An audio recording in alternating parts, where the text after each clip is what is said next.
ଜୟ ଜଗନ୍ନାଥ ସାଙ୍ଗମାନେ।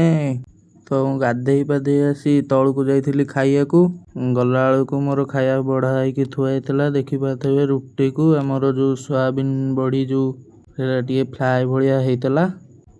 ତ ମୁଁ ଖାଇସାରିକି ଉପରକୁ ପଳେଇ ଆସିଥିଲି କାରଣ ମୋତେ ଭାରି ଜୋରରେ ନିଦ ଲାଗୁଥିଲା, କାରଣ ମୁଁ ଶୋଇନଥିଲି ଟିକେ ରାତିରେ ଭଲିକି। ଶୋଇକି ଉଠିକି ଦେଖିଲା ବେଳକୁ ବର୍ଷା ଛାଡ଼ି ଯାଇଛି। ତ ମୁଁ ଟିକେ ଖୁସି ହେଲି, କହିଲି ଟିକେ ଯାଇ ହେବ କୁଆଡ଼େ, ଟିକେ ଜିମ୍ ଫିମ୍ ଟିକେ ଯାଇ ହେବ ବୋଲି। ସେଠୁ ଆଉ ଡେରି ନକରି ସିଧା ଜିମ୍ ପାଇଁ ପଳେଇ ଆସିଲି ସିନା, କିନ୍ତୁ ବ୍ରିଜ୍ ଉପରେ ହେଇଛି ଫେର ବର୍ଷା କାଚିଲା। ଭାଗ୍ୟ ଭଲ ଛତାଟା ଆଣିଥିଲି। ତ ଓଦା ହେଇ ସିଧା ଆସିକି ଜିମ୍ରେ ପହଞ୍ଚିଗଲି। ଦେଖିଲା ବେଳକୁ ଜିମ୍ ପୁରା ଖାଲି, କେହି ନାହାନ୍ତି କୁଆଡ଼େ। ବର୍ଷାଟା ହେଉଛି ନା, ପିଲା ଟିକେ ଲେଟ୍ରେ ଆସିବ। ଦେଖିପାରୁଥିବ ୱାର୍କଆଉଟ୍ କରିସାରିଲା ପରେ ଝାଳରେ ପୁରା ଗାଧେଇ ସାରିଲିଣି। ତାପରେ ୱାର୍କଆଉଟ୍ ସରିଗଲା ପରେ ଘରକୁ ପଳେଇ ଆସିଥିଲି। ତ ରହିଲି। ଜୟ ଜଗନ୍ନାଥ।